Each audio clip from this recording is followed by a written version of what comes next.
It's amazing the difference a couple of months can make. During the election campaign, Labor assured us that if we voted for them, that the economic outlook was rosy. If you believe their claims, government spending could be higher under them, wages higher as well, without the need for cuts or higher taxes. He was the campaigning treasurer back then. We're promising that wages will grow faster under Labor than under government, and that's because we have a plan to get real wages growing again. Well, now with his feet under the desk, he's changed his tune. These challenges are confronting for all Australians, but we are not daunted by them. Australian workers now have a government with an economic plan to boost wages, not deliberately undermine them. Real wages are expected to start growing again in 2023-24.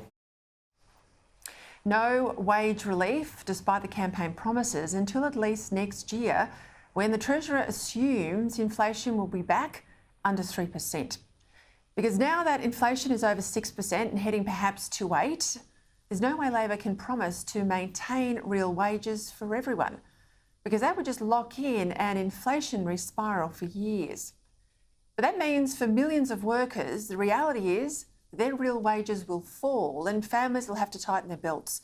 Even the recent 5% increase that the Fair Work Commission awarded the lowest paid workers in the country is hardly going to keep up with the cost of what the ABS calls essential goods, given they've risen 7.8% over the year to June.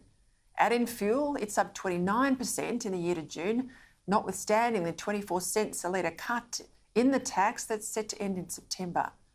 As well, with official interest rates likely to rise at least another 2%, that's a further $10,000 a year that borrowers will have to find to pay the interest on a $500,000 home loan.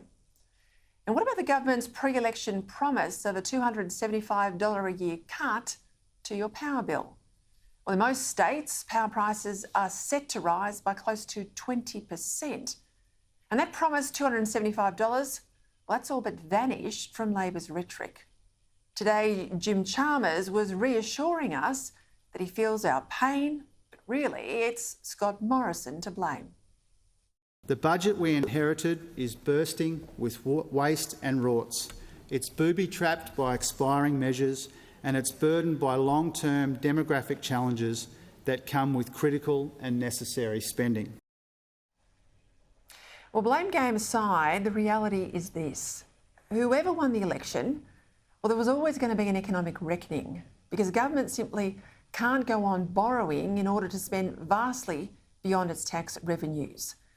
The 0.5% of economic growth each year that the Treasurer reckons is being wiped off the national accounts last year, this year and next year is not really the government's fault. But it's also not the fault of the last government either. It's due to energy price rises, partly driven by Ukraine, and supply chain disruptions, partly driven by ongoing COVID restrictions, especially in China, but also here in Australia. The problem, though, is that deliberate Labor government policy is going to make the inflation crisis worse, whatever decisions the RBA might make and whatever savings the Treasurer might find in his October budget. Far from cutting power prices, the government's climate commitments to have over 80% of our power from renewables in just 8 years, with some $60 billion worth of new transmission infrastructure, well, that's all set to send power bills through the roof. And that's even if we can keep the lights on. While the government says it's refused the Greens' demand to stop all new coal and gas projects, does anyone really think new coal mines and gas fields will survive a regulatory scrutiny and activist lawfare in the courts, as well as woke lending rules from banks, which inevitably is bound to jeopardise 2 of our 3 biggest exports, meaning less money coming in to a budget that's already under strain.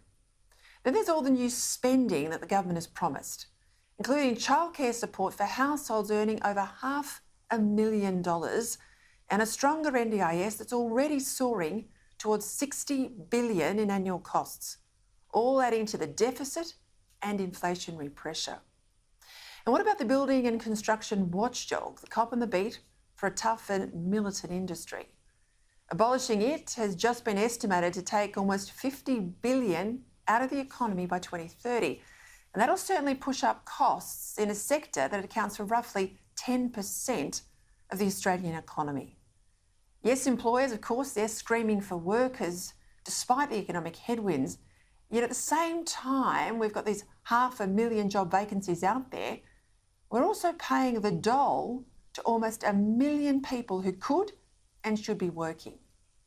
But does anyone seriously expect this new Labor government to tighten the rules on welfare? With net debt at $1 trillion, an interest rate rise from 1% to 3% on government debt means an annual interest bill that's up from $10 to $30 billion, the fastest growing part of the budget, the Treasurer admitted today.